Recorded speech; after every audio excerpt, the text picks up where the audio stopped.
Sean todas y todos bienvenidos al segundo webinar Diplomacia Científica UCR, Puentes hacia la Internacionalización.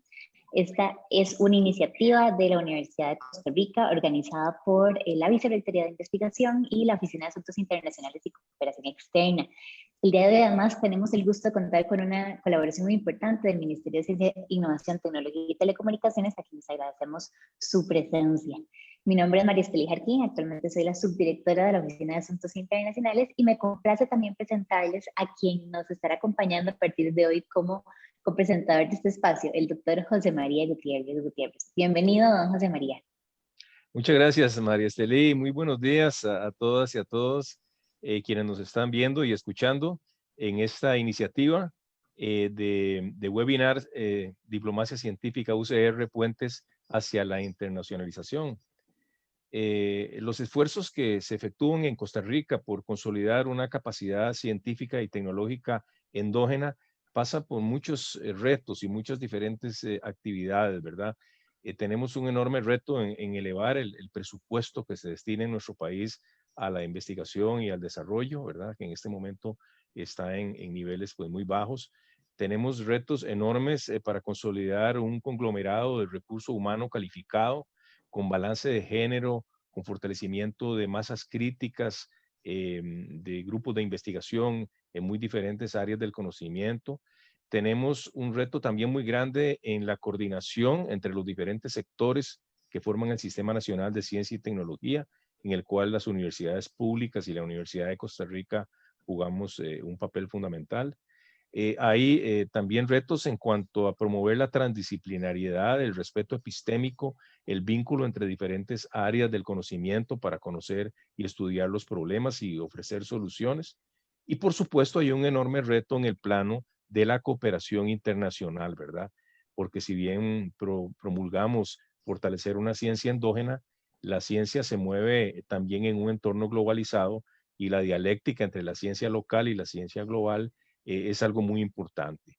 Entonces, eso implica el establecimiento de redes de cooperación, la capacidad para vincularse con grupos de investigación en otras latitudes, el contacto con las personas costarricenses que se forman parte de la diáspora científica y también, por supuesto, el apoyo desde el ámbito científico a la diplomacia costarricense, la cual a su vez puede beneficiar el desarrollo científico con contactos y acciones en el frente diplomático. De manera que la cooperación internacional es un elemento fundamental en todos los esfuerzos que se hacen en nuestro país por consolidar una actividad científica tecnológica robusta que procure la equidad y procure el bienestar y la prosperidad.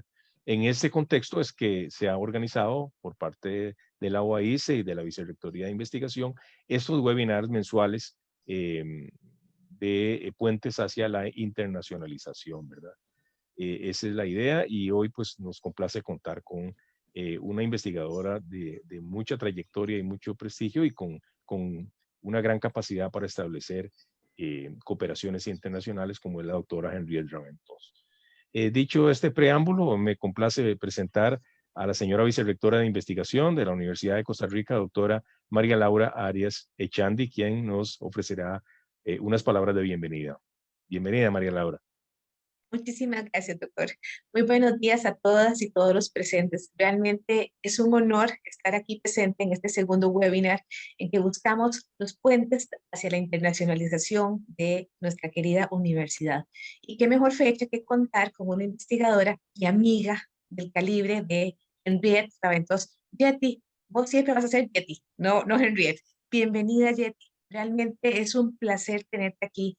Yeti se ha destacado por tener una investigación de muy alta categoría y sobre todo por una serie de lazos que le han permitido tener grants, especialmente NIH, uno de los grants más codiciados, más actualmente en que estamos en épocas de vacas muy flacas, casi desnutridas. Así es que es un verdadero norte y una verdadera persona que nos puede ayudar montones a salir adelante en una investigación de calidad con los pocos fondos que contamos actualmente o consiguiendo fondos externamente. Y también es un gran placer contar con el doctor Eric Bermúdez. Eric es parte de la diáspora de científicos que estamos formando afuera. Eric está en Holanda, está trabajando con virus, eso me gusta mucho, y va a estar de vuelta en la Facultad de Farmacia, es parte del Departamento de Farmacia Industrial. Así es que realmente es un honor y un orgullo contar con él también. Y para dar la cereza del pastel de este webinar, pues vamos a contar con la máster Eliana Ulate del MISIT, que es la directora del Departamento de Cooperación Internacional del MISIT. Un punto realmente importante, pues como lo hemos dicho muchas veces, necesitamos continuar con una investigación de calidad y tenemos que apuntar hacia grants externos, hacia la formación de nuestros docentes e investigadores externos. Así es que estoy segura que este webinar va a ser de muchísima ayuda para todos nosotros. Muchas gracias a todos los presentes, muchas gracias a todos los que van a estar en el webinar y bienvenidos. Repito, es un lujo contar con ustedes. Muchas gracias. Muchas gracias, señora vicerrectora, por sus palabras, por su visión y apoyo a este tipo de iniciativas. De hecho, como bien lo mencionó, es un honor contar con una persona que ha sido muy importante para la ciencia costarricense, la ciencia UCR, la doctora Henry Raventós, nuestra querida Yeti, a quien tendremos el gusto de escuchar en unos minutos. Les recuerdo al público que nos acompaña que abriremos un espacio para recibir preguntas y comentarios del público a través del Facebook Live de la Vicerrectoría, por lo que, por favor, les invitamos a dejar sus reflexiones en el espacio de los comentarios de esa plataforma. Para este 2021, la Vicerrectoría de Investigación y la Oficina de Asuntos Internacionales se encuentran articulando su trabajo justamente en la intersección que nos une, el avance de la ciencia y el fortalecimiento de la internacionalización de nuestra casa de estudios. Hemos puesto a la diplomacia científica como uno de los pilares de internacionalización de nuestra institución. Y por ello, este ciclo de webinars conversaremos con investigadoras, con investigadores UCR altamente internacionalizados, quienes compartirán sus experiencias al internacionalizar la ciencia que han hecho a lo largo de sus carreras. ¿Cómo han hecho para colaborar con redes internacionales, con instituciones de otros países? ¿Qué habilidades han desarrollado para conseguir fondos internacionales y qué rol han jugado ellos y ellas en las relaciones bilaterales y multilaterales de nuestros países, en América Latina, en nuestra región y en nuestro país, por supuesto? Bueno, hoy conversaremos con una gran exponente del área de la salud de la UCR, por lo que me permito presentar a nuestra invitada de hoy. La doctora Raventós es científica, es académica, es investigadora y especialista en genética humana de la Universidad de Costa Rica. Obtuvo la licenciatura de medicina y cirugía, así como una maestría en bioquímica, ambas de la Universidad de Costa Rica, y además cuenta con un postdoctorado en genética humana de la Universidad de California en Berkeley. En la actualidad se desempeña en nuestra institución como profesora, como investigadora en el campo de genética humana, y en esta área desarrolla sus labores en la Escuela de Biología y en el Centro de Investigaciones en Biología Celular y Molecular, donde sus múltiples investigaciones han sido publicadas en más de 50 artículos en revistas científicas. Además es vicepresidenta de la Academia Nacional de Ciencias. Sin duda alguna, la internacionalización de la doctora Raventós ha dejado una gran huella, no solo en su propia carrera, sino en la historia de la ciencia costarricense, y hoy escucharemos, de hecho, sobre ello.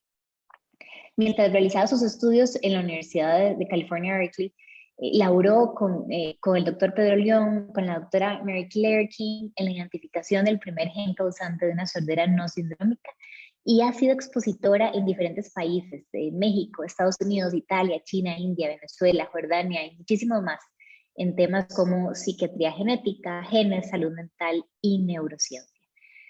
El día de hoy conoceremos los entretelones de su vida entre avanzar la ciencia y la internacionalización. Bienvenida, doctora Raventós. Querida Yeti, es un gusto contar con su presencia el día de hoy.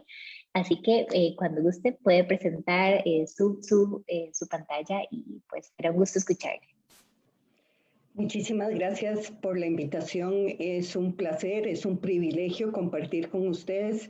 Siempre es agradable estar con gente conocida y gente que conozco por primera vez hoy, pero como dije, es un privilegio que me hayan invitado a contar un poco sobre las experiencias del grupo de investigación. No me voy a referir solamente a lo propio, ¿verdad? Porque la ciencia es colectiva como primer punto importante, y entonces voy a presentar diferentes actividades, diferentes acciones que hemos realizado en nuestro grupo de investigación y que espero sirvan para este importante espacio en el que estamos compartiendo estas actividades.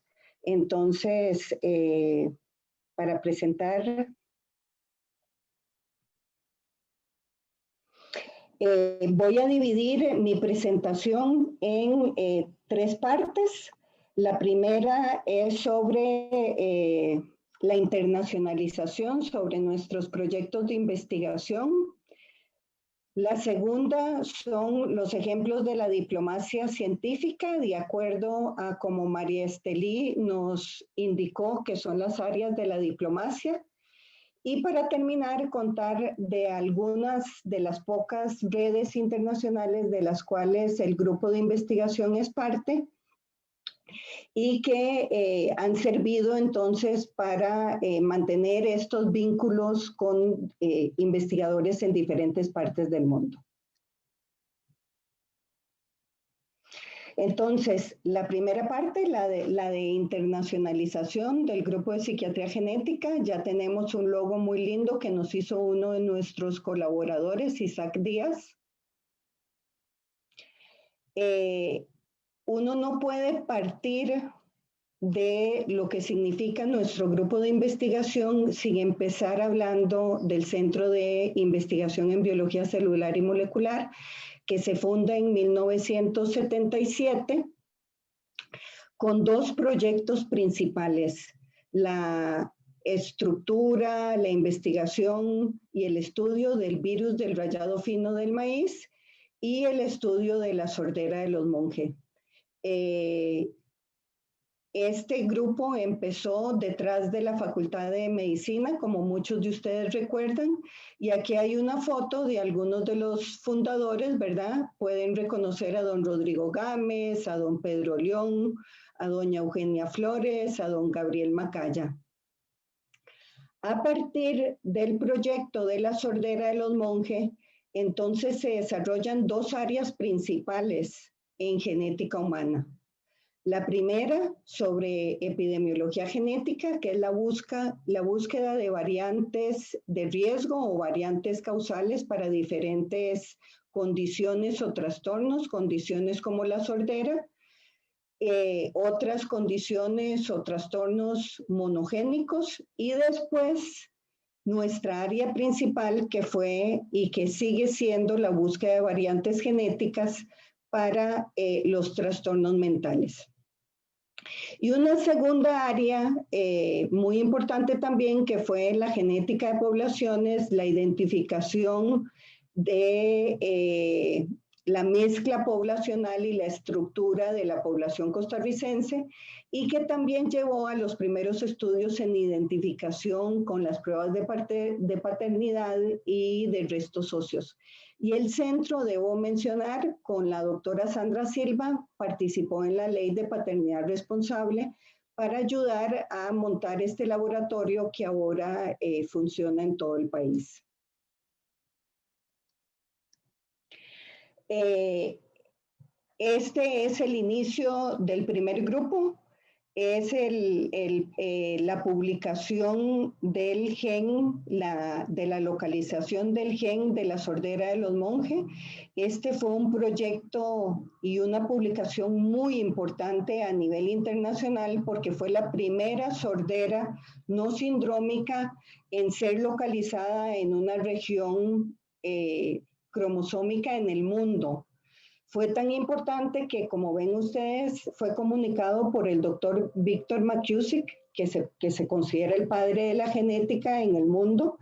Y además, el doctor McKusick hizo una presentación de estos hallazgos en el Congreso Americano de Genética Humana en octubre del 91. Además, fue mi tesis de maestría.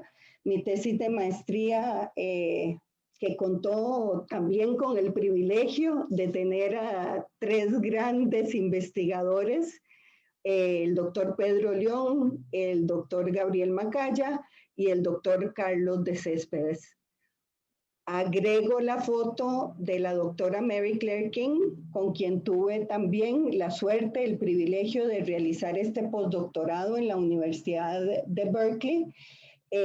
Y quiero mencionar por qué fue tan importante estar trabajando con ella justo ahora que estamos hablando de diplomacia científica y de internacionalización. Entonces, cuando yo estaba trabajando en estos años, como del 91 al 93 en Berkeley por periodos cortos, al mismo tiempo ella estaba trabajando con Víctor Penchazade y las abuelas de la Plaza de Mayo en la identificación de los nietos de estas mujeres, o sea, niños que habían sido sustraídos de sus familias durante la dictadura en Argentina a partir del 76, y que entonces en los 90 ella usa con su equipo de investigación las pruebas de ADN mitocondrial para identificar a estos niños. Entonces es una forma, ¿verdad?, de cómo la ciencia también sirve en acciones de derechos humanos. Al mismo tiempo, después de esta sordera, ella establece otro proyecto de investigación para encontrar genes de riesgo para la sordera en familias en Palestina, y logra entonces montar un equipo de investigación entre investigadores israelitas e investigadores palestinos. Segunda ejemplo de diplomacia científica. Y en tercer lugar, mencionar cómo su participación en la Corte Suprema de los Estados Unidos logró prohibir que se patentaran secuencias humanas que no tuvieran ninguna modificación, que había sido una tendencia previa, pero si no hay una modificación, entonces esto no se puede patentar. Y mucho fue gracias al trabajo de ella, que fue una de las que identificó el primer gen para cáncer de mama en el mundo. Mary Claire entonces nos conecta con otra persona que fue también súper importante en esta conformación de un grupo muy internacional, que es el doctor Nelson Freimer. El doctor Nelson Freimer es un psiquiatra. Él estaba trabajando en Nueva York, que es de origen de California, entonces conocía a Mary Claire King, y como psiquiatra atiende a una persona que tiene trastorno bipolar en Nueva York y que tiene ancestros o que tiene familiares en Costa Rica también con trastorno bipolar.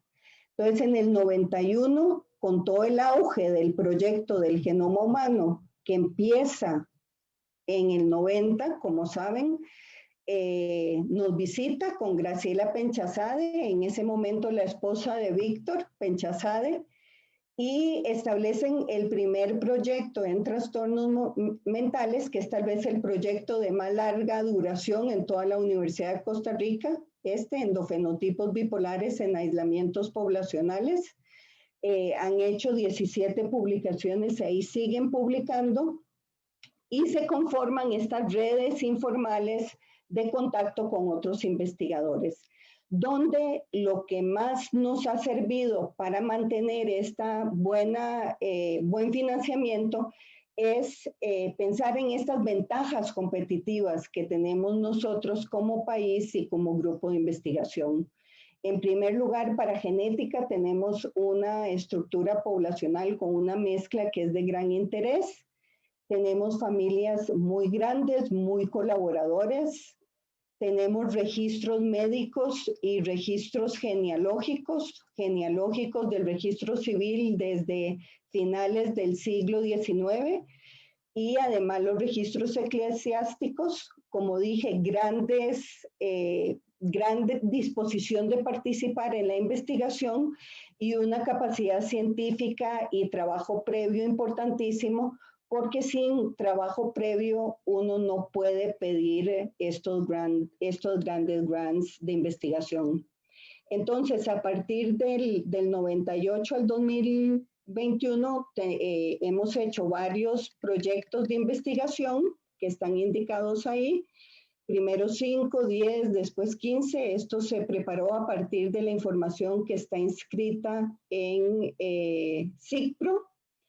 Y las colaboraciones internacionales, la mayoría de estos proyectos han sido financiados con concesiones del Instituto Nacional de Salud, con alguno de ellos, con el NIMH, que es de trastornos mentales, con el de sordera en su momento, con el de abuso de sustancias, y también de otras fundaciones como NARSAT, que es sobre trastornos mentales, la Fundación Galo para el de alcoholismo, y más recientemente también hemos colaborado y hemos obtenido fondos de fuentes europeas.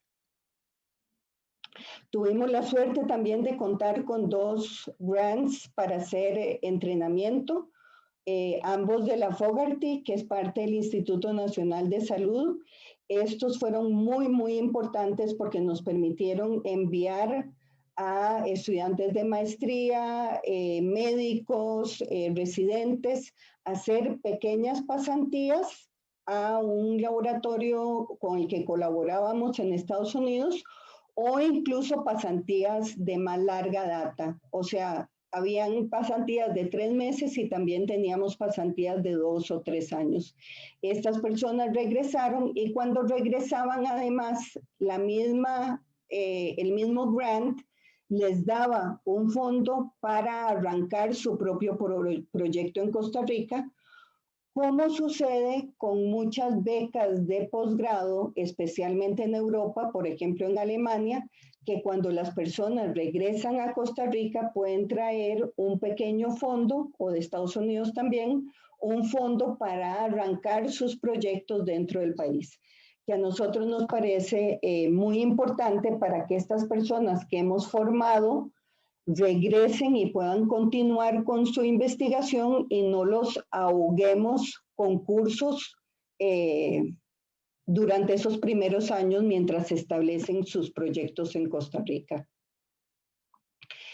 Estas son las publicaciones que tenemos por quinquenio. Como pueden notar, hay un quinquenio especialmente productivo que es del 2006 al 2010. Yo relaciono este quinquenio, no tal vez este quinquenio especialmente productivo, sino porque disminuimos después. Y la razón es la crisis del 2008. O sea, nosotros de 1990, desde el 2000 hasta el 2008, contamos con concesiones del Instituto Nacional de Salud de los Estados Unidos millonarias, o sea, concesiones de $200,000-250,000 por año, que nos permitieron comprar equipo, comprar reactivos, contratar personal, contratar técnicos.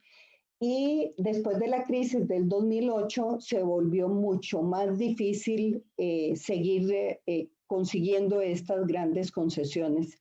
Entonces, una de las cosas que hicimos también fue volcar la mirada hacia otros posibles lugares de financiamiento. Sabíamos que la crisis era mundial, pero sin embargo, eso nos permitió entonces empezar a establecer vínculos, especialmente con Reino Unido, con la Wellcome Trust y con el Medical Research Council.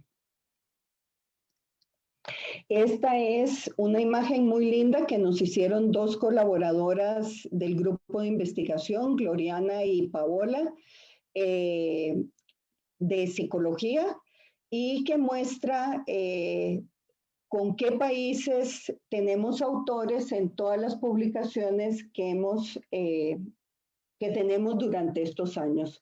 Entonces, creo que es una imagen muy gráfica del nivel de internacionalización del grupo, y sin embargo también muestra algo que a mí me parece bastante triste, pero que tenemos que resolver: cómo hemos colaborado poco, aparte de algunas publicaciones con Colombia, con Suramérica. Entonces, de América Latina tenemos colaboraciones con México, con Guatemala, y con Colombia, pero como pueden ver, la mayoría de nuestras colaboraciones son con los países de alto ingreso.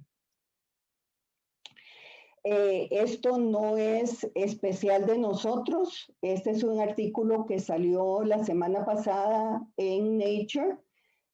Como pueden ver en la primera gráfica, es una tendencia mundial el aumento en las colaboraciones internacionales, ¿verdad? Según los autores de las publicaciones, para que en el año pasado lleguen casi al 25%, y en el 2002 eran menos del 15%. Y la línea azul lo que representa son las colaboraciones entre 3 o más países, que también van en aumento. En la segunda imagen lo que pueden ver es el índice de citación, pero normalizado. Esto es muy importante porque en general el índice de citación se menciona sin normalizar, y es muy diferente el índice de citación en genética que en química, que en matemáticas, ¿verdad? Entonces, en este caso lo que se muestra es cómo el índice de citación aumenta mucho cuando la colaboración es entre varios países.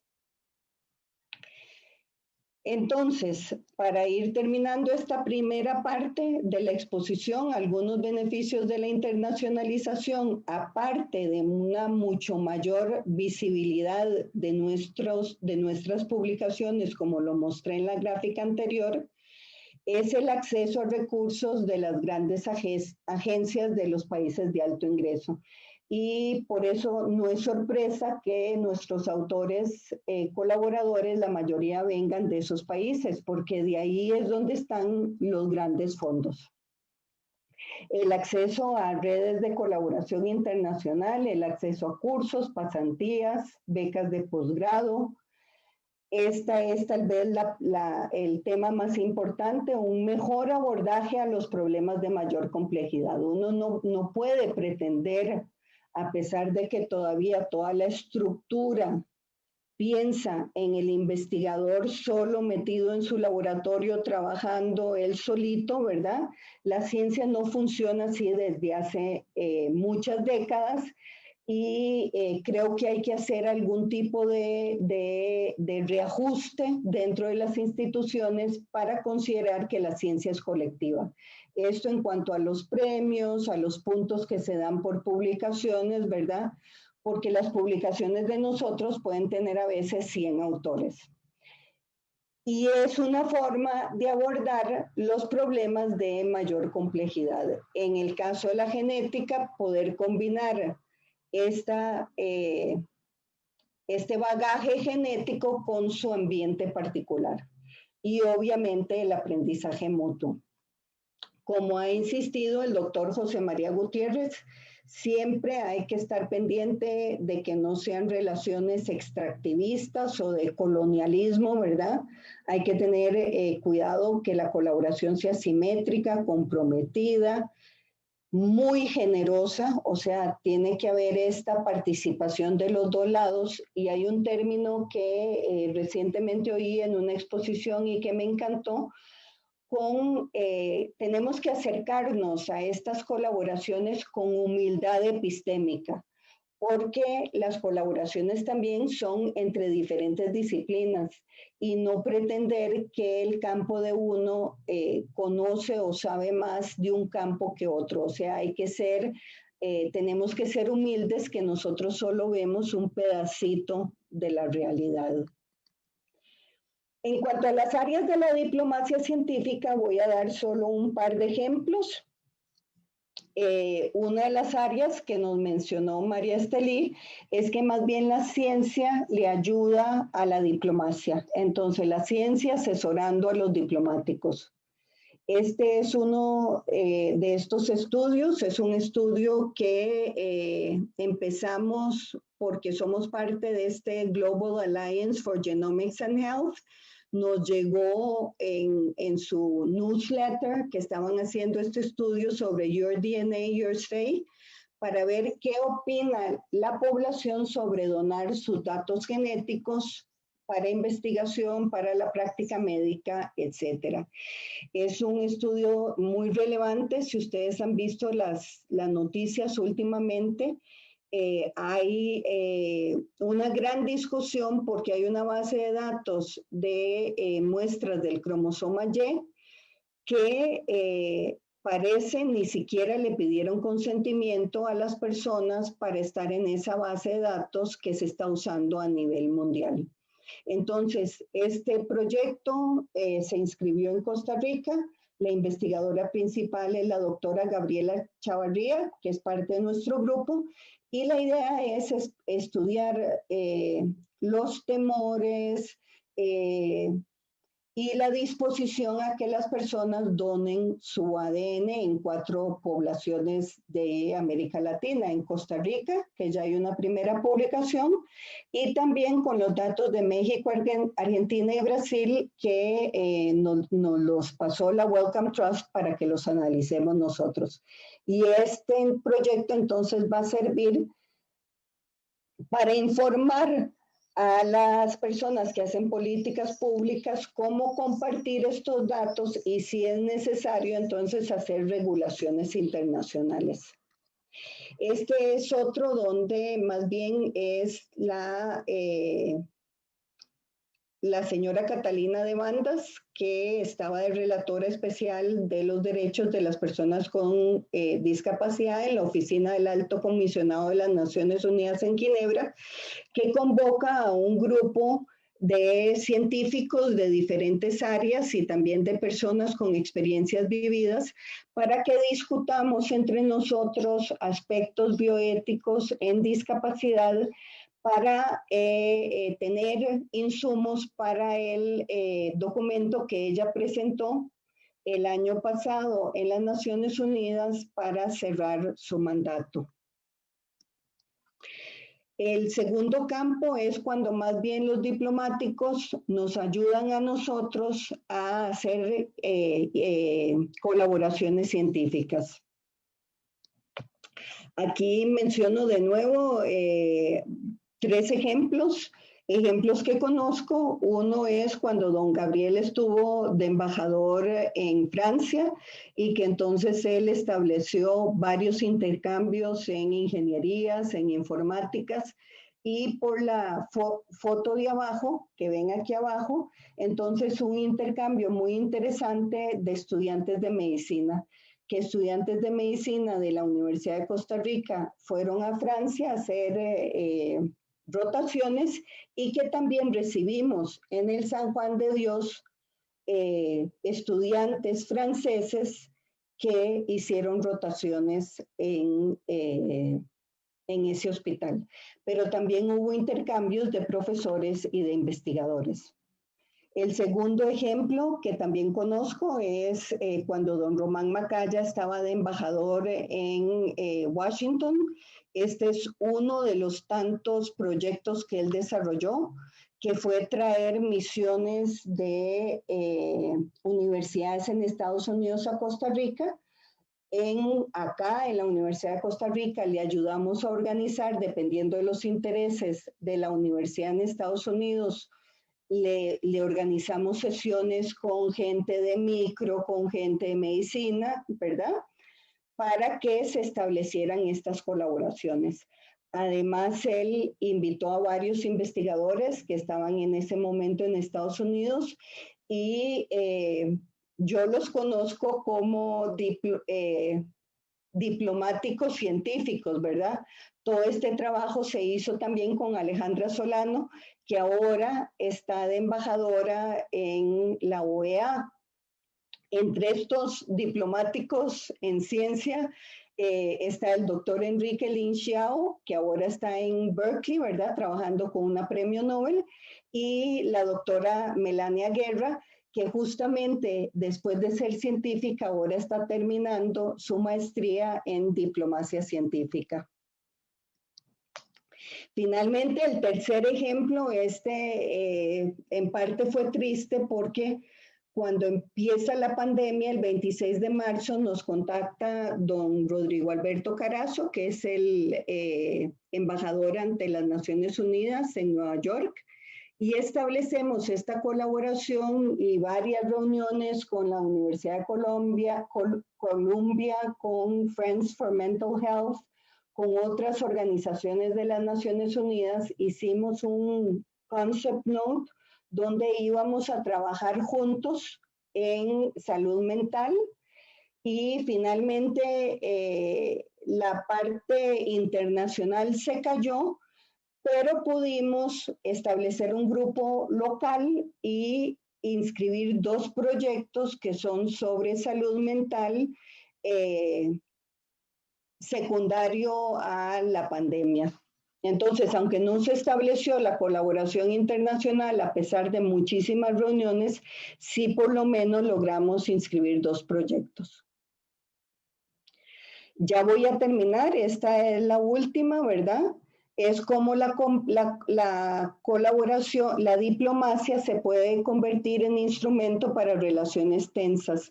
Entonces yo creo que aquí solo mencionar los cursos en los que uno participa con países de ingreso muy diferente, de cultura muy diferente y de estructura política muy diferente. Aquí algunas fotos. Y este que me recordó también don Gabriel, que es tal vez uno de los proyectos más importantes en diplomacia científica, en que han participado científicos también, el del Tratado para la Prohibición de las Armas Nucleares. Y lo agrego porque don Gabriel participó también en este foro dando una conferencia, pero también han participado varios profesionales en medicina de Costa Rica. Es un proyecto o una iniciativa que es difícil precisar exactamente si nace de la diplomacia o si nace de la ciencia, porque es como más difuso, pero es un proyecto importantísimo que tiene casi 20 años de estarse trabajando. Redes, solo las voy a mencionar, las últimas en las que participamos, que es la Red Interamericana de Academias de Ciencias, donde hay un grupo que trabajamos para el programa de Mujeres en Ciencia para mejorar la representación o disminuir la brecha de género en ciencia. Que establecimos hace 2 o 3 años para mejorar no solo la cantidad de poblaciones de América Latina incluidas en los proyectos de genética humana, sino también la cantidad de investigadores representados en esos estudios. Del cual recientemente nos unimos, Rebeca Campos y yo, que es un poco lo mismo, es ver cómo aumentamos la diversidad de las muestras en todas las bases genómicas mundiales. Y que es una cosa que todavía no ha cuajado, donde nos hemos estado reuniendo un par de veces, un grupo también de América Latina y de Europa, viendo cómo establecemos colaboraciones. Finalmente, entonces esta es mi última diapositiva. Cuando estaba preparando esta exposición, entonces la presenté en varios grupos y salieron algunas recomendaciones o sugerencias. Entonces, una es felicitar a la Oficina de Asuntos Internacionales que esté trabajando tan de cerca con la Vicerrectoría de Investigación, y ojalá que entonces se incluyan también estas búsquedas, que tenga un papel más activo en la búsqueda de estas colaboraciones.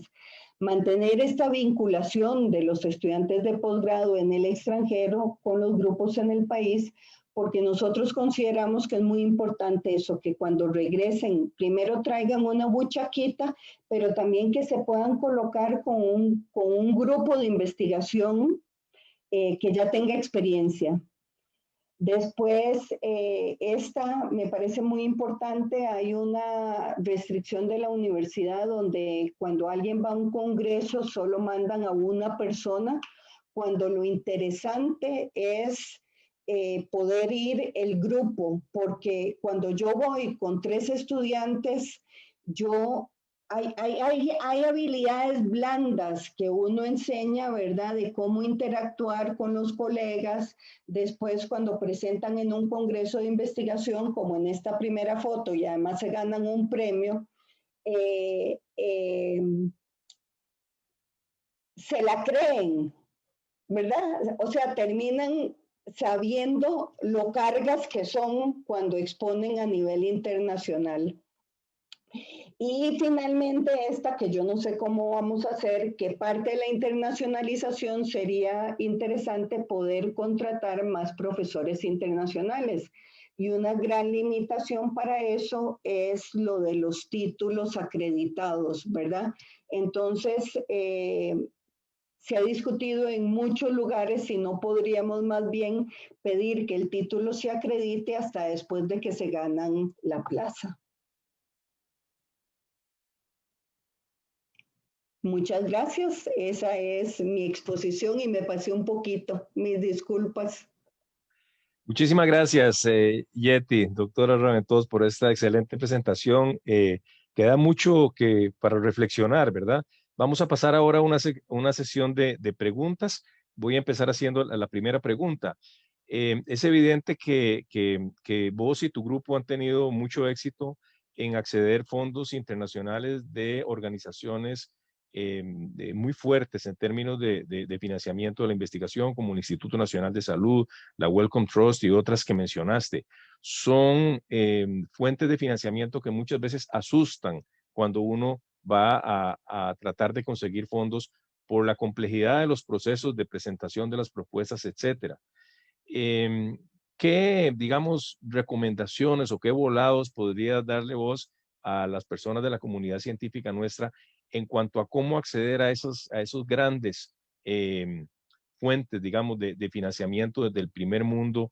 ¿Qué recomendaciones darías con tu experiencia, digamos, a no tenerle miedo a intentar obtener fondos en ese tipo de organizaciones? Yo creo que en primer lugar uno tiene que tener una alta resistencia a la frustración. O sea, son muy competitivas y uno va a recibir un rechazo posiblemente 9 de cada 10 veces. Entonces, hay que seguir insistiendo. O sea, y eso no es por ser de país de bajo o mediano ingreso. Eso le sucede a cualquier investigador o investigadora en el mundo. En Estados Unidos también uno sabe que son muy competitivas y que entonces uno sigue tratando. Antes se podía mandar 2 veces la misma, 3 veces, ahora se puede mandar 2 veces la misma propuesta. Para mandar a estos organismos internacionales también hay que tener datos previos. O sea, uno no puede llegar y decir, voy a ver si me funciona tal cosa, ¿verdad? Yo tengo que tener datos pilotos, o sea, tengo que haber conseguido una concesión, tal vez con los fondos menores de la Universidad de Costa Rica, que me permitan tener un análisis inicial del problema que voy a investigar. Entonces, datos piloto, demostrar que yo lo sé hacer, o sea, no una persona arrancando su carrera no va a conseguir este grant si no tiene gente atrás que le esté ayudando, ¿verdad? Hay un proyecto que posiblemente va a salir ahora en la Universidad de Costa Rica de un grant del NIH, que es bien interesante porque nace a partir de una de las redes internacionales. De las redes me contacta una investigadora en Estados Unidos, brasileña, que quiere estudiar un problema en Costa Rica. Y entonces yo empiezo a averiguar, yo sé de una investigadora tica que trabaja en ese tema, entonces la pongo en contacto, pero durante todo el proceso de escribir el grant, estamos participando la investigadora brasileña, que también es más senior, y yo, contribuyendo a la investigadora junior y además prestando el nombre. O sea, yo agrego una carta de colaboración que voy a participar en ese grant. Entonces, alta tolerancia a la frustración, tener datos piloto, tener un grupo de investigación que haya demostrado que lo puede hacer, ¿verdad? Y nosotros hemos tenido poca suerte cuando tratamos de hacer una investigación solo desde Costa Rica. Entonces, nosotros siempre hemos tenido un colaborador de la agencia, del país de donde viene la agencia. O sea, siempre tenemos en Estados Unidos un colaborador, porque las veces que las hemos mandado solo de Costa Rica no nos ha ido bien. Y yo creo que tiene sentido, ¿verdad? Estados Unidos quiere financiar proyectos donde ellos también se vean beneficiados, ¿verdad? No es una agencia de donaciones, el NIH. Entonces, tener claro que es importante tener este colaborador o en Reino Unido o en Estados Unidos o en Europa y no sentirse así como, o sea, de nuevo la humildad, no importa no ser el nombre arriba del grant, lo importante es hacer el trabajo y recordar para quién trabaja uno, ¿verdad? No importa no salir en la foto. Gracias. Yeti, primero que todo, muchísimas gracias por esa presentación con un contenido tan valioso y abordar las sombrillas de la diplomacia científica como lo hizo. Sin duda alguna, aporta al estado del conocimiento de los ejemplos que hay en Costa Rica en diplomacia científica. Y tal vez le hablo como joven científica, mujer que soy, porque justo en la respuesta que acaba de dar, usted ha mencionado el rol que usted ha tenido apoyando a otras mujeres científicas a lo largo de sus carreras, pero también para aplicar a los diferentes grants. Nos gustaría que tal vez nos comenten su propia historia de quiénes fueron esos mentores, esas mentoras suyas, por qué es importante que una joven científica o un joven científico que nos escuche identifique quiénes podrían ser esos mentores que le ayuden en su carrera y qué aprendió usted de ellos a lo largo de su carrera. Yo quisiera mencionar a mis tres mentores de la maestría, ¿verdad? Don Pedro, don Gabriel y don Carlos de Céspedes. Para mí ellos son un ejemplo de internacionalización de una ciencia humanista, que me parece muy importante el término ciencia humanista, y también de enseñar cómo lo importante es ayudar a otras personas a ir avanzando. Y sin lugar a dudas, haber tenido de mentora a Mary Claire King,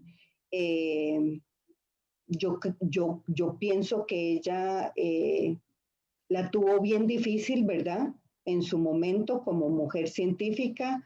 Fue una de las primeras directoras de la asociación o presidenta de la Asociación Americana de Genética Humana, y todavía hace un par de años hubo una reunión en Washington cuando don Román era embajador. Yo le dije a don Román Macaya, ¿verdad?, que íbamos a esta reunión en Washington. Le dije a Mary Claire King y hicimos un almuerzo de los tres. Mary Claire King, don Román Macaya y yo, donde Mary Claire le ofrecía a don Román los recursos que hicieran falta para establecer lo que nosotros quisiéramos en Costa Rica. Entonces, es parte, yo no sé, yo siento que es más importante en este momento de mi carrera lo que yo le puedo ayudar a otras personas para ir alcanzando su potencial y sus metas, que en este momento seguir haciendo publicaciones. Como que de pronto me cambiaron las prioridades, pero es una gran satisfacción este grant que les estoy contando, que yo estoy casi segura que va a salir. Y yo creo que estoy más contenta con este grant de esta colega en la Escuela de Medicina que cualquiera de los que yo haya conseguido. Yeti, continuando con estas preguntas, Ya conseguir un grant de este calibre es un logro enorme, como lo has logrado vos en repetidas ocasiones. Ahora, otro reto, me imagino, y me gustaría conocer tus impresiones, es cómo administrar fondos de esta magnitud en el sistema administrativo y de gestión de nuestra universidad. ¿A qué te has enfrentado una vez que conseguís ese dinero y lo traes a la universidad? ¿Qué experiencias puedes relatarnos y qué recomendaciones puedes hacer a la gente que está en esa situación? Sí. Bueno, les tengo que contar que al principio con los primeros grants del NIH, el NIH no daba costos indirectos afuera de Estados Unidos. Entonces, como los manejaba en ese momento Fundevi, era muy complicado, ¿verdad? O sea, ¿cómo íbamos a tener un proyecto de investigación de $200,000 por año o $250,000 por año sin que la fundación tuviera algún costo indirecto o algún overhead para manejar esa concesión tan enorme y que además se volvía muy complicado, ¿verdad? Porque había que pagar salarios, cargas sociales a la caja, vacaciones, comprar reactivos, importar equipos, dar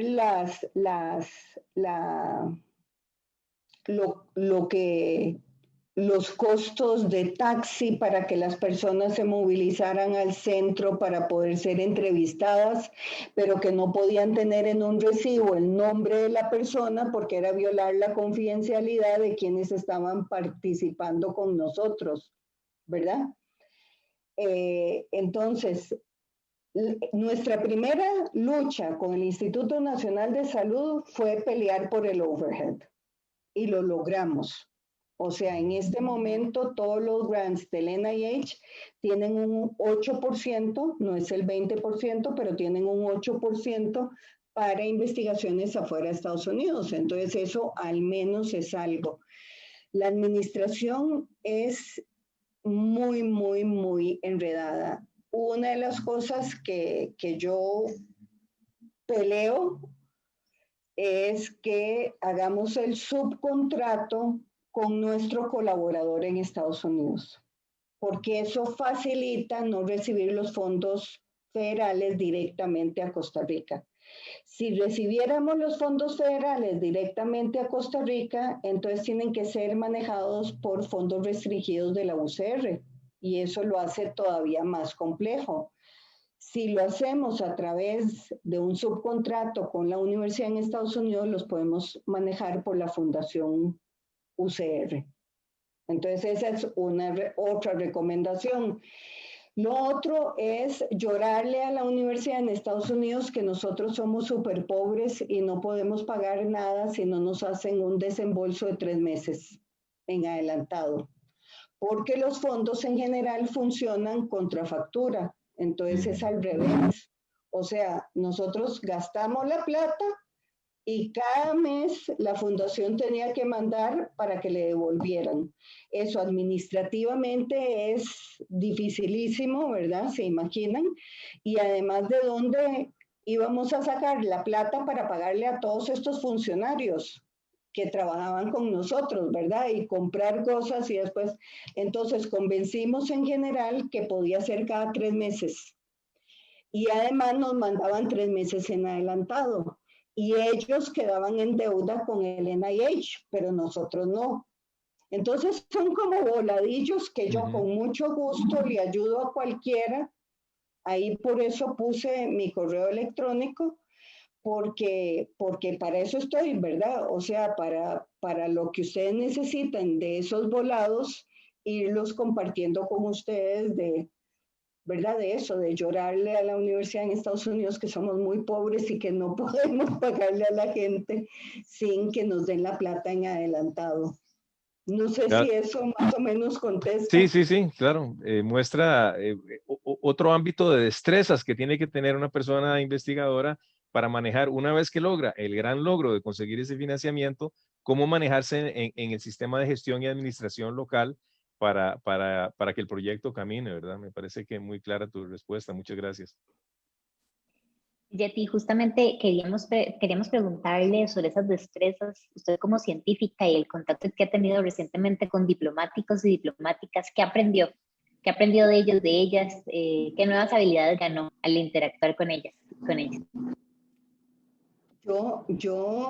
La verdad es que con los diplomáticos que he interactuado es gente con la que yo conocía de antes. Y yo los ejemplos que di son muy interesantes porque en realidad don Gabriel y don Román son científicos primero, antes que diplomáticos. Y yo por eso creo que cuando se fueron de diplomáticos, tenían dentro de su espinita, ¿verdad? Y ver cómo establecer esta parte de mejorar el intercambio de científicos. Me ha costado mucho más. Yo cada vez que tengo una reunión en una embajada o con algún diplomático, siempre menciono, ¿verdad? Veamos qué colaboración hacemos.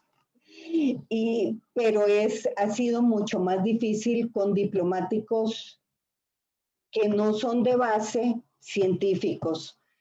Entonces, tal vez una recomendación, yo sé que la Cancillería tiene un programa de diplomacia científica y hemos estado estableciendo vínculos con la Academia Nacional de Ciencias, entonces eso creo que va a mejorar esta segunda área de la diplomacia. Pero yo no sé, yo creo que tal vez he aprendido a ser un poquito menos directa y quedarme callada. No sé, ser más diplomática. Yeti, otra inquietud que tenemos en muchas personas de la comunidad científica, ¿verdad? Costa Rica tiene un sistema nacional de ciencia y tecnología, ha logrado políticamente avanzar en ese sentido. Entonces tenemos el MISID, tenemos el CONICIT, que ahora va a ser la promotora de la innovación y la investigación, tenemos las universidades públicas con sus oficinas encargadas de cooperación internacional y de investigación, tenemos la Academia Nacional de Ciencia, el Ministerio de Relaciones Exteriores, el Ministerio de Planificación, que a veces tiene que ver con estos proyectos, pero a uno le da la impresión, no sé si la compartís, de que hay como una descoordinación en todo este sistema. Entonces mi pregunta sería, ¿qué verías vos, qué pasos habría que dar para que haya una mayor urdidumbre entre estos componentes de un sistema en función de la cooperación internacional? ¿Cómo percibís este escenario? Muy difícil.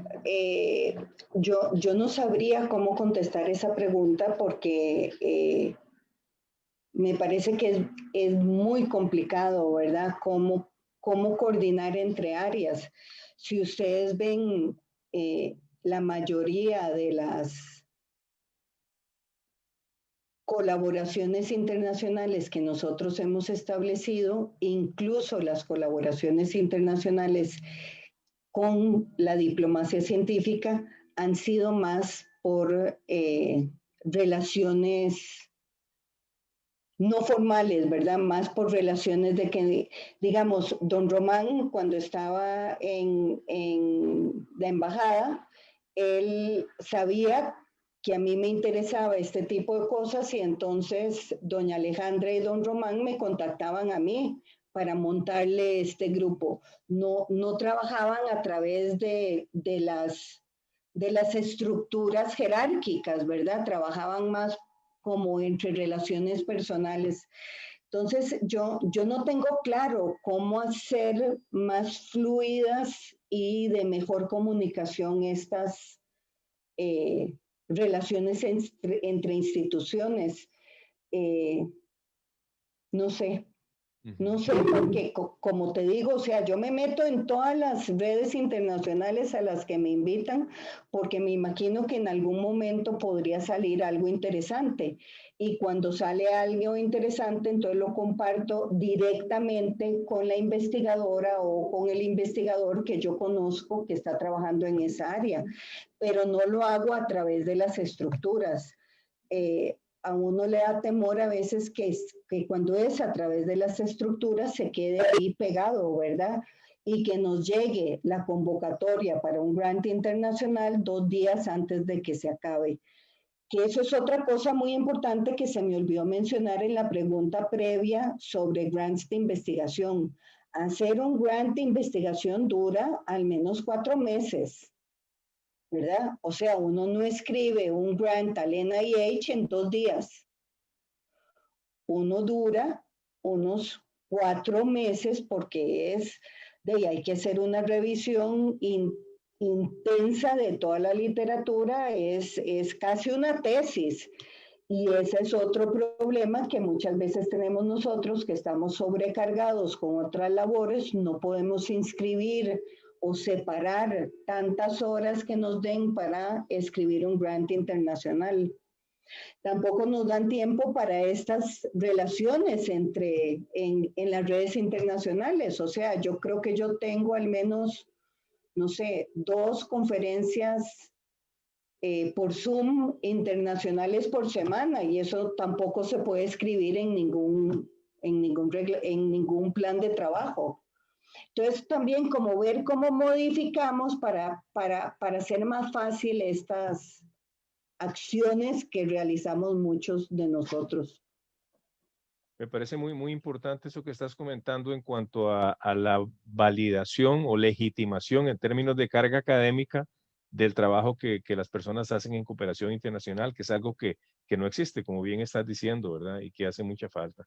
Muchas gracias por tus comentarios y tus respuestas. Muchas gracias.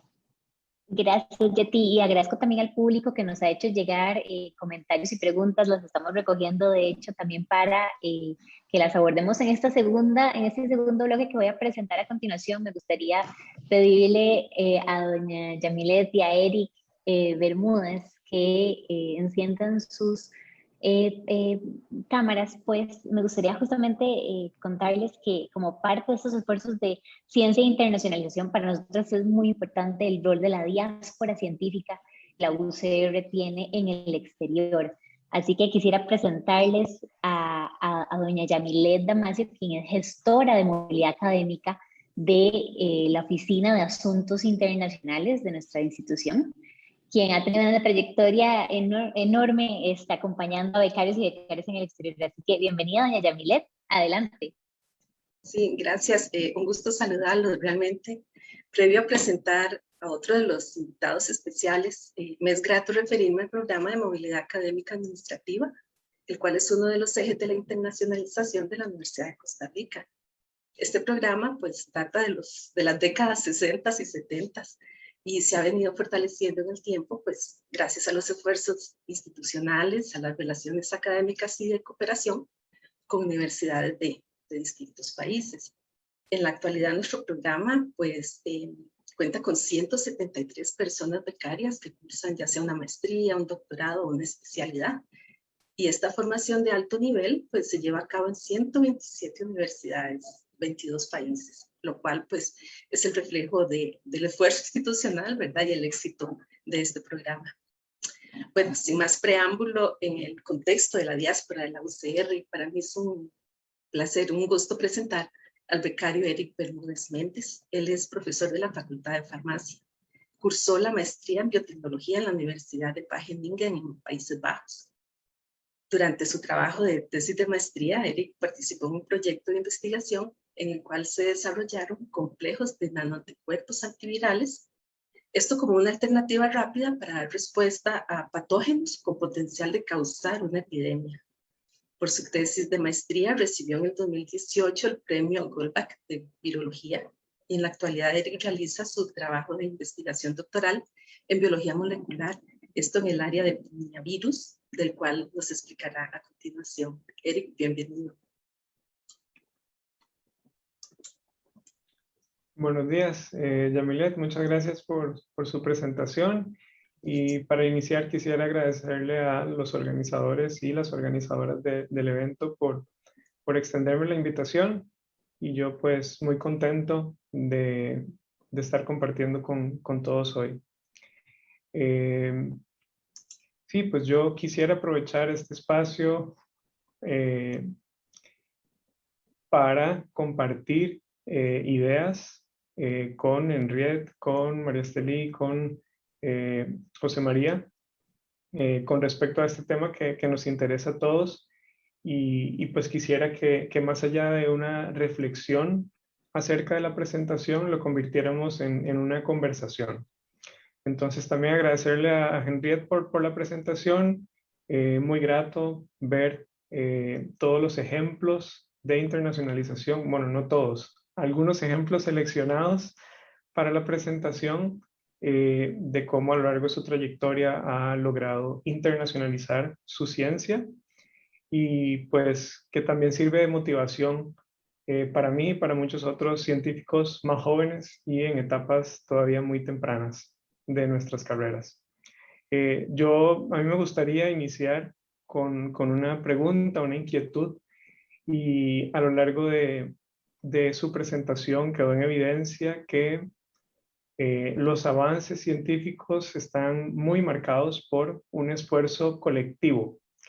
Entonces me generó un poquito de curiosidad a ver si podría elaborar en cómo está compuesto su grupo de trabajo en la Universidad de Costa Rica, cuáles otros profesores están involucrados, si dentro de la estructura hay estudiantes de posgrado, estudiantes de pregrado, y cuál es la dinámica, cómo se reparten los roles y cómo en conjunto logran llevar a buen puerto los proyectos. Muchas gracias, Eric. Muy, muy bonita pregunta porque de lo más bonito y de lo que más falta me hace ahora durante la pandemia es mi grupo de investigación. Nosotros, bueno, hemos mantenido las reuniones semanales. El grupo en sí tiene algunos investigadores de la universidad, ¿verdad? Está don Gabriel Macaya, está Gabriela Chavarría, está Lara Mora y está Daniela Ugalde. Y yo, o sea, somos 5 en plazas académicas, ¿verdad? Don Gabriel es químico y es el más senior del grupo. Después sigo yo, que tengo de formación médica. Gaby es bióloga, genetista. Lara es psicóloga y Daniela es bióloga genetista. Tenemos estudiantes de maestría, de biología, de biotecnología y de psicología. Y tenemos estudiantes que están haciendo bachillerato que también son de otras áreas. Tenemos un estudiante de filosofía. Yo he insistido muchísimo que las reuniones de grupo, tenemos reuniones, una que es más administrativa para ver cómo van las tesis, los proyectos, etcétera, cada 15 días. Y hay otra a los 15 días que es más académica. Entonces se presentan los proyectos de investigación, las publicaciones, un nuevo grant para que todos demos insumos. Y en esta, que es académica, es una reunión abierta. Entonces resulta que tenemos gente que se nos une, que fueron estudiantes de nosotros y se nos unen de otras partes porque están haciendo su posgrado. O tenemos personas que nunca han participado en el grupo pero quieren aprender y entonces se unen a la reunión. Hemos tenido una abogada que también se une a la reunión y enriquece de una forma. Enriquece tanto la discusión, ¿verdad? Que al final todos aprendemos. Hay un principio importantísimo que, como les dije antes, la humildad epistémica, o sea, como somos de áreas tan diferentes, entonces no hay preguntas tontas, porque para mí lo que quiere decir resiliencia es diferente a lo que quiere decir resiliencia en psicología, e incluso en áreas de la psicología tienen definiciones diferentes.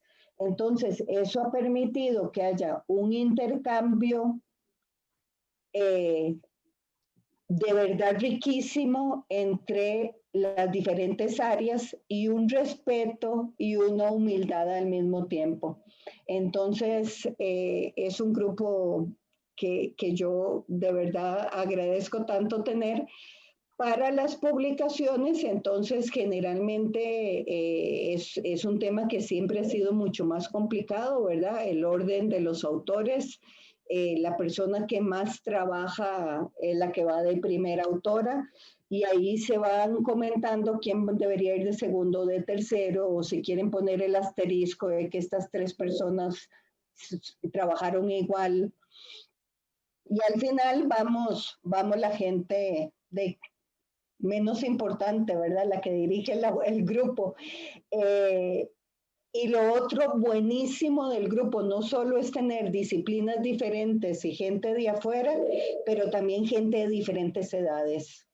O sea, tener la experiencia de don Gabriel y la experiencia mía, que ya casi alcanzo a don Gabriel, y además gente de primer ingreso. Hay muchachos de primer ingreso que nos dicen, es que me gusta mucho la genética humana. Venga, participe en nuestras reuniones, ahora que son por Zoom. Después gente que viene, por ejemplo vos, cuando llegues de vuelta a la Universidad de Costa Rica, bienvenido. O sea, te podés unir al grupo y entre todos, entonces la idea es ayudar a estas personas que van, que vuelven, ¿verdad? Con los trámites, con cómo se hace un proyecto. Y ahí vamos trabajando entre todos. Entonces, bienvenido a unirte al grupo. Excelente. Muchísimas gracias por la invitación y no, quisiera enfatizar me parece muy interesante la apertura sobre todo con las facilidades que nos da ahora la virtualidad, y también enfatizar en la participación de personas de distintas disciplinas. Casi que uno lo da por sentado en esa colectividad, pero que no en todos los grupos está presente, y entonces la importancia de tener a biólogos, a médicos, a psicólogos y otras personas que a veces, muchas veces lo que basta es tener muy buena disposición y la actitud correcta para aprender cuando se quiere. Me gustaría hacer una segunda pregunta y tiene que ver con un ejemplo que mostró casi al final de su presentación con respecto a la asistencia a congresos. Y a mí me parece muy interesante ver cómo hay a veces cierto divorcio entre la flexibilidad de la ciencia y que uno debería de tener como científico con la formalidad y la rigidez institucional.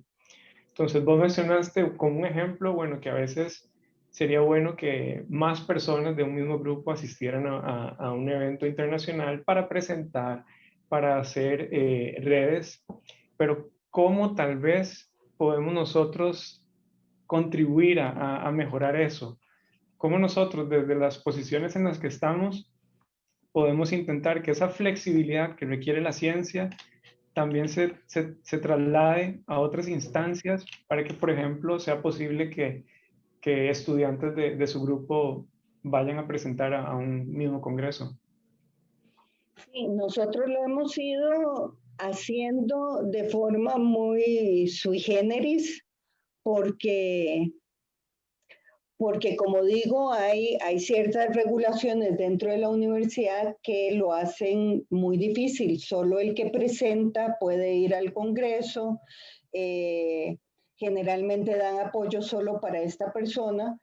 Entonces, uno de los congresos más bonitos que recuerdo es uno que se hizo hace 2 años en Florida.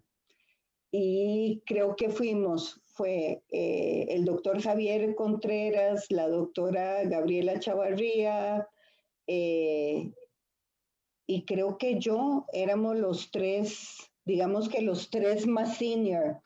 Y después fueron, creo que 3 o 4 estudiantes, ¿verdad? Y llevábamos 2 pósters, uno se ganó el premio, uno de los premios. Entonces, lo que hicimos fue que cada uno pidió plata donde podía pedir. Algunos fondos eran de los grants de investigación. Antes los grants de investigación que ya venía establecido, ¿verdad? Esto es para participación en congresos internacionales, entonces eso no tenía que pasar por las estructuras de la universidad. Ahora sí, entonces da lo mismo que yo le pida a la plata que yo misma conseguí, a que yo le pida a la plata de la Universidad de Costa Rica. Y eso yo creo que hay que cambiarlo, ¿verdad? Pero bueno, finalmente entonces a mí me dieron un poquitito, a las otras personas otro poquitito, el estudiante de pregrado no alcanzaba casi que para nada. Entonces muchos nos fuimos con millas, por dicha era Florida. Después un paciente del doctor Javier Contreras le prestó un timeshare donde nos metimos todos y alquilamos un carro, una van chiquitita, donde entonces nos transportábamos ida y vuelta. Y fue muy bonito porque en esos congresos internacionales uno lo que ve, vos has visto porque has tenido esa experiencia, son grupos de investigación participando, ¿verdad? Y entonces este grupo se moviliza y yo que soy la vieja y conozco a los colaboradores de afuera importantes, entonces yo llego con mi grupo de estudiantes jóvenes, introduzco a los colaboradores van y ven el póster de los estudiantes de uno, ¿verdad? Y ya les ofrecen becas, ¿verdad? Entonces, eso de poder participar como grupo es muy importante. De nuevo, me estás haciendo una pregunta que está fuera de mi campo de acción, porque es la administración la que tiene que resolver cómo es posible que participemos en grupos, pero no es comparable ir una persona a presentar un póster o una exposición a ir un grupo de 4 o 5 personas a uno de estos congresos. Es una experiencia totalmente diferente. Sí, le da mucha más presencia al grupo y mucha mayor exposición. Exacto. Y oportunidades de colaborar y de precisamente conversar con otros investigadores y dar pie a que se abran puertas para pasantías cortas o largas. Tal vez en vista del tiempo, finalmente puedo hacer un tercer comentario y es acerca de las pasantías, tal vez que nos mostró en su presentación una fotografía del intercambio que hubo con estudiantes de una universidad francesa, que a mi parecer tan importante es que nosotros como costarricenses tengamos una experiencia en el extranjero, como también de recibir estudiantes del extranjero, jóvenes que puedan llegar a contribuir también a la Universidad de Costa Rica. Entonces, no sé si tal vez pueda elaborar un poquito de esa experiencia o de alguna otra. Esta experiencia en particular es un ejemplo de don Gabriel Macaya cuando fue embajador en Francia. Y que logró ese intercambio, ¿verdad? Tanto de estudiantes de medicina de Costa Rica que fueran a Francia como estudiantes de Francia que vinieran a Costa Rica. Yo no puedo dar más datos porque no conocí la experiencia, sin embargo, estoy totalmente de acuerdo con lo que mencionas. O sea, es muy importante recibir estudiantes del extranjero. Yo creo que las colaboraciones por eso son tan ricas, porque no es solo que nosotros recibimos fondos, también es la posibilidad de que nuestros colaboradores y estudiantes vengan a Costa Rica y aprendan de la realidad de estos países, ¿verdad? Hay un ejemplo, voy a decir un ejemplo mío. Teníamos una colaboración con Malawi, con Nepal y con Costa Rica sobre resiliencia y factores de protección para los trastornos mentales. Entonces tuvimos una reunión en Nepal y nos llevan a un hospital psiquiátrico. Y entonces el hospital psiquiátrico estaban las camas rodeadas con familiares. O sea, la persona con el trastorno rodeada con familiares que le daban de comer, etcétera. Y entonces yo pensé que era la hora de visita. Y me dicen, no, es que acá no tenemos recursos para contratar personal de enfermería, auxiliares de enfermería para atender a las personas mientras están internadas. Y yo salí y digo yo, qué terrible. Y 2 o 3 días después digo yo, qué bonito. O sea, ¿verdad? Es como uno de pronto cambia el chip y piensa, qué bonito para una persona poder estar acompañada. O sea, al mismo tiempo están las dos cosas, ¿verdad? La necesidad de tener personal que ayude en los hospitales, pero al mismo tiempo la posibilidad de estar uno internado en un hospital con familiares que estén ayudándole a uno y que lo estén acompañando y apapachando. Entonces, como esas diferencias culturales de pronto te abren la mente.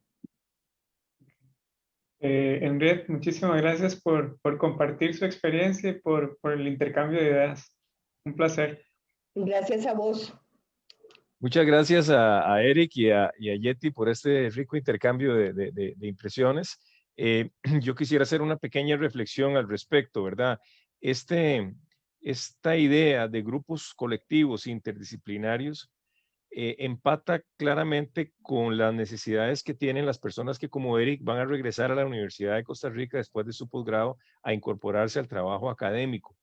Porque lamentablemente en nuestra universidad muchas veces estas personas que llegan son personas que digamos que tienen que luchar por sí mismas para hacerse ese espacio. Y a veces nuestra organización institucional no les ofrece necesariamente las mejores condiciones para seguir creciendo. Es decir, una persona que culmina un doctorado, y esto lo he repetido en varias ocasiones, no es una persona consolidada, es una persona en vías de consolidación y necesita un ambiente nutritivo favorable para poder desarrollarse.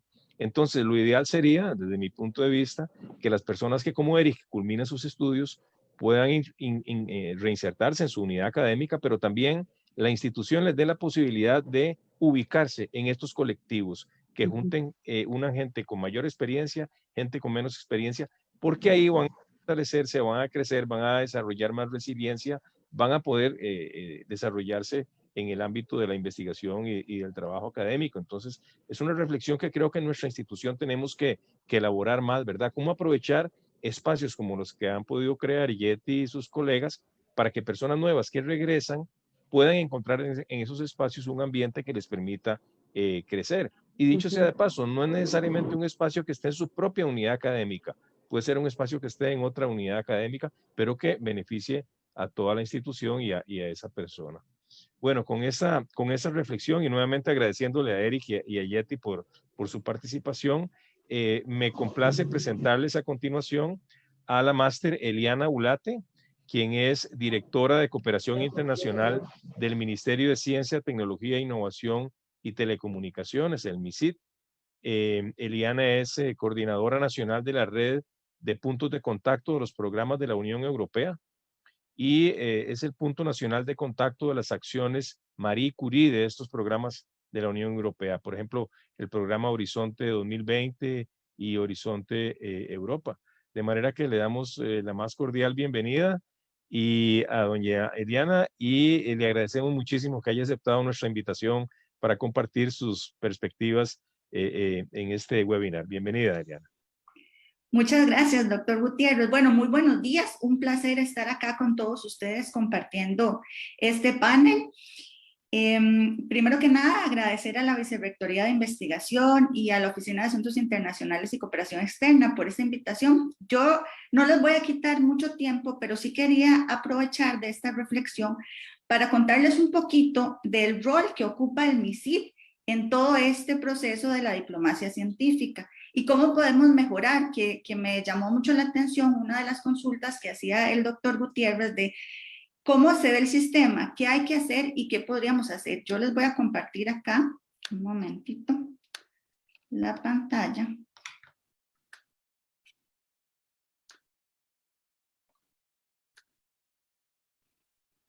Un poco para contarles eso, qué es lo que hace el MISID y cómo podemos entre todos mejorar. Para clarificar ese rol que tiene el MISID dentro de este proceso de diplomacia científica, primero quisiera refrescar y recordar que el MISID es el rector del sector de ciencia y tecnología, innovación y telecomunicaciones, pero además es parte de este sistema de innovación. ¿Y este sistema de innovación qué implica? Bueno, implica todo lo que es público y privado relacionado con la ciencia, la tecnología y la innovación. Uno de los roles fundamentales del ministerio precisamente es generar esa convergencia entre lo público y lo privado. Pero esto, ¿cómo lo hacemos? Bueno, a través de la formulación de las políticas públicas. Y esa política pública es una orientación y una promoción de la vinculación entre los diversos actores. Y para esto, como ya lo mencionaron los panelistas anteriores, es necesario y fundamental generar alianzas, tanto con organismos multilaterales como generar alianzas con relaciones bilaterales o con países amigos. En ese sentido, el MISID ha contribuido a hacer ese puente entre esas organizaciones gubernamentales, junto con la Cancillería, por supuesto, y las organizaciones o las instituciones nacionales que cumplen el rol de ejecutor, como las universidades, como la Universidad de Costa Rica. Como ustedes pueden ver acá, en los últimos años se han generado muchísimas nuevas relaciones y alianzas con países en temas prioritarios de la ciencia, la tecnología y la innovación en el país, como el tema de biodiversidad, el tema de inteligencia artificial, el tema de biotecnología, bioeconomía y muchos más. Y también el rol del MISID es posicionar al país en esas instancias técnicas para que sean valorados nuestros recursos humanos, para buscar recursos, como también mencionaban por ahí algunos de los panelistas anteriores, la necesidad de buscar esos recursos en esta época, y también para ver cómo se generan alianzas en que podamos construir capacidades para el país, porque solo construyendo esas capacidades vamos a lograr tener un mayor desarrollo y competitividad. Una de las acciones, además de generar estas alianzas, posicionarnos y buscar proyectos, es generar esas capacidades. A través del tiempo, muchos de ustedes de las universidades se han capacitado con nosotros, pero otro rol importante del MISID es que no solo es a un actor o a un sector específico de la sociedad, sino que queremos llegar a que todos puedan tener las capacidades y participar en diversas acciones internacionales que promuevan el desarrollo y la diversidad, de generar recurso humano que pueda participar en estos proyectos de investigación. Acá tenemos algunas fotos que yo les quería compartir de eventos en donde tenemos desde pequeñas y medianas empresas, tenemos investigadores, tanto junior como senior, tenemos diplomáticos, tenemos ministros, etcétera, en donde se han empezado a generar capacidades y precisamente del programa que les voy a contar a continuación, que es el programa Horizonte Europa o de los programas de investigación e innovación de la Unión Europea. Más recientemente, con esta modalidad virtual, hemos estado coordinando también algunas otras capacitaciones, como el tema de acciones de Marie Curie, en donde los investigadores de la UCR y otros investigadores han sido fundamentales para darnos su experiencia. En este caso, nos contribuyó con esta experiencia el investigador de la Universidad de Costa Rica, don Esteban Bermúdez, contándonos que él fue un ex becario de Marie Curie y cómo esto ayudó en su formación profesional y en la generación de esas redes que mencionaba la doctora Raventós.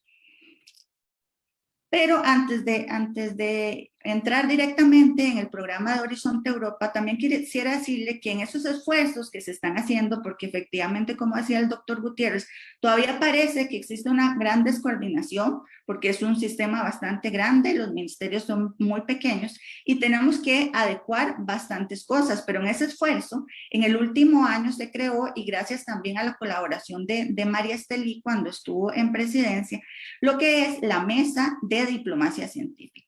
¿Y cuáles son los objetivos de esta mesa? Bueno, precisamente todas esas necesidades que se plantean desde los investigadores, desde las universidades, impulsar las transferencias de mejores prácticas, facilitar colaboraciones académicas, involucrar a la diáspora científica costarricense, colaborar con la negociación de acuerdos con grandes organismos multilaterales o bilaterales, y facilitar colaboraciones entre el sector privado costarricense y otros sectores. Esos son los esfuerzos que estamos iniciando y que además fueron mucho más evidentes con la pandemia, la necesidad de involucrar la ciencia y la tecnología en todos los procesos diplomáticos. Entonces, estamos trabajando juntos y con ello trabajamos directamente también con ustedes, las universidades, que son quienes ejecutan. Y particularmente un ejemplo que sí les quería contar sobre el programa Horizonte Europa es la generación de la Red Nacional de Puntos de Contacto que hemos empezado a plasmar desde hace algunos años y ahora estamos actualizando para este nuevo programa. ¿Qué es esta red? Bueno, el MISID la coordina con la idea de que pueda llegar a todos los actores del sistema, como les contaba anteriormente, y que todos tengan oportunidad de recibir la información y que se generan las capacidades para todos que puedan presentar estos proyectos al programa Horizonte Europa. Cada universidad ha presentado sus puntos de contacto específicos que también ayudan en este proceso como de asesoramiento y de acompañamiento a los investigadores, elemento muy importante que mencionaron anteriormente los compañeros panelistas. ¿Qué es este programa Horizonte Europa? Bueno, este programa es un programa de inversión para la investigación y la innovación. Europa lo viene desarrollando desde hace mucho tiempo y cada quinquenio ellos hacen lo que le denominan un programa marco nuevo. El programa Horizonte Europa, sería el programa marco número 9. Va del 2021 al 2027. Este programa de financiación en investigación e innovación es el más ambicioso de la historia. No ha habido en el mundo ningún programa que invierta tantos fondos para la investigación y la innovación. Este programa, si bien se iba a iniciar en enero de este año, debido a la pandemia y al acomodo con el Brexit y otros elementos que sucedieron en Europa y, bueno, en el resto del mundo, es hasta la semana anterior que empiezan sus convocatorias a subirse para poder optar por esos recursos. Este programa sustenta 95.5 mil millones de euros, lo que representa un 30% más que el programa anterior, el programa octavo, que se le denominaba Horizonte 2020 y culminó el año anterior. ¿Cuáles son los objetivos de este programa? Precisamente, fortalecer las bases científicas y tecnológicas, hacer frente a los desafíos mundiales y generar una mayor apertura mediante el fortalecimiento de la cooperación internacional.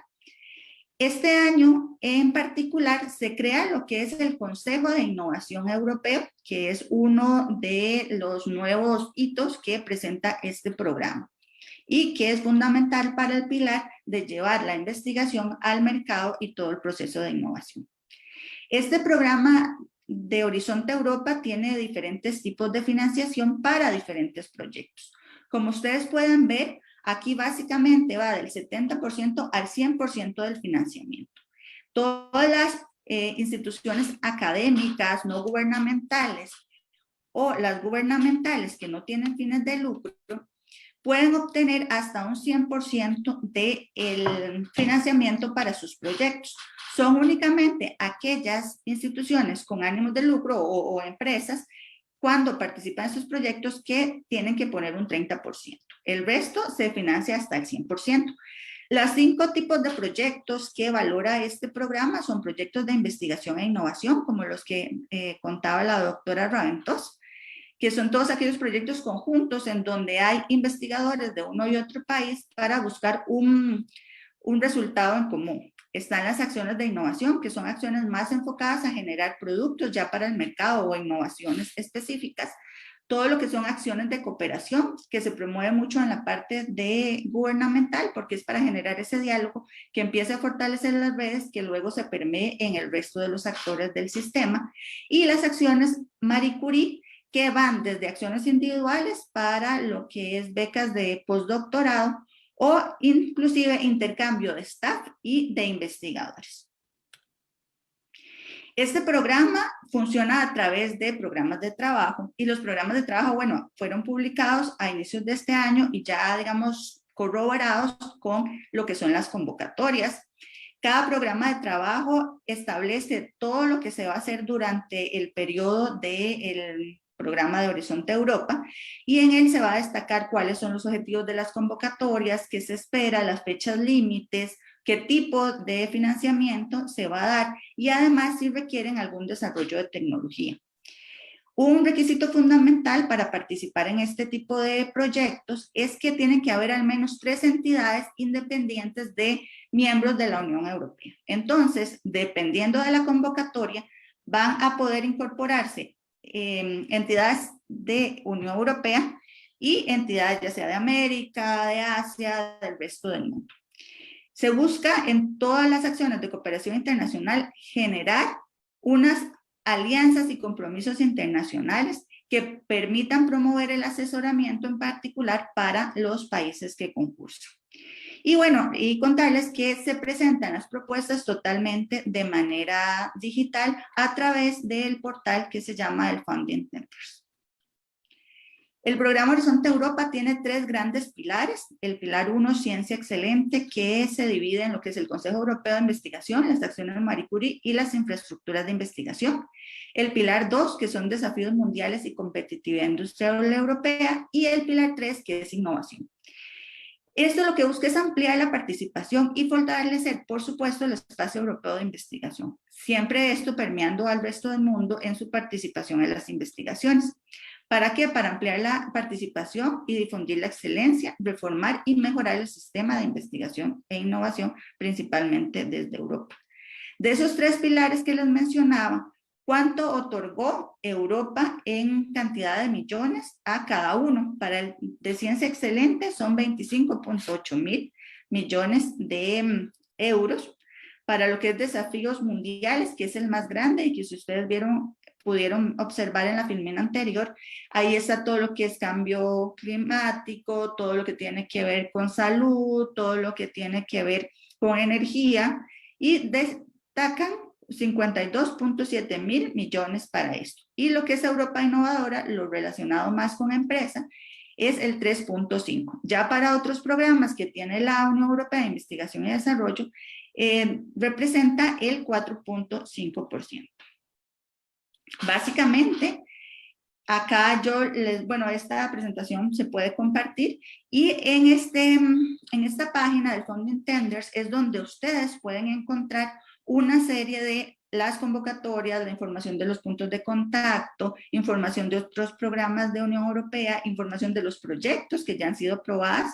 En el programa Horizonte 2020, que terminó el año pasado, Costa Rica tuvo una representación de aproximadamente 21 proyectos, lo cual es muy bueno para la tasa competitiva de América, porque son muy pocos los países, solo los grandes básicamente que tienen cantidad de proyectos en estos programas, porque como decía la doctora Raventós, son muy competitivos y se necesita seguir impulsando y generando capacidades para poder obtener estos recursos y ganar en estos fondos.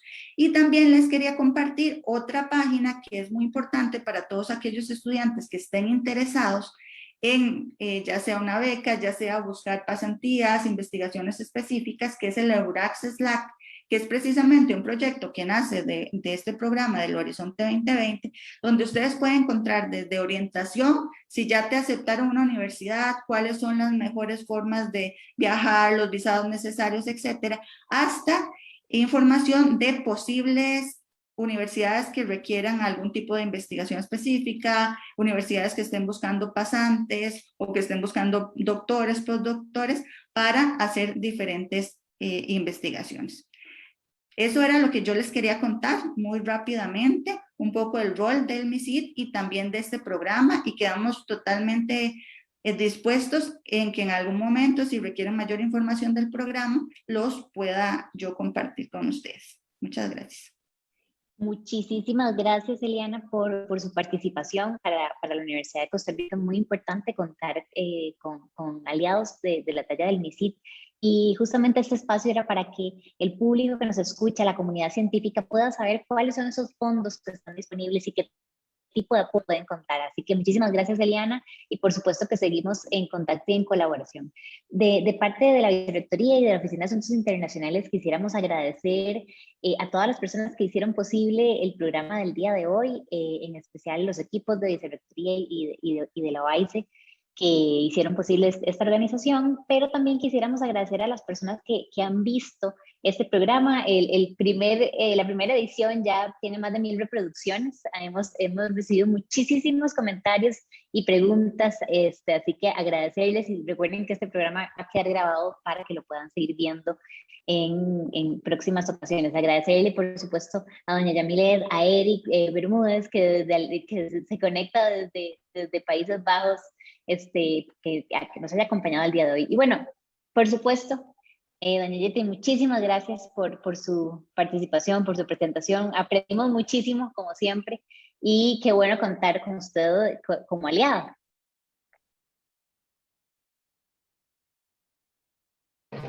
Muchas gracias por la invitación. A mí me gusta mucho compartir en estos espacios, entonces para mí fue de verdad un honor que me invitaran. Gracias a usted. Y bueno, don José María, terminamos un programa más. Sí, María Estelí, muchísimas gracias a todas las personas que nos han acompañado. Ha sido un programa un webinar muy rico, muy lleno de elementos para la reflexión y para la acción, y un estímulo, ¿verdad?, para la cooperación internacional y para la diplomacia científica. Entonces, damos por concluido este webinar y las invitamos y los invitamos muy cordialmente al siguiente webinar el próximo mes sobre diplomacia científica UCR, puentes a la internacionalización. Que tengan todas y todos muy buenos días.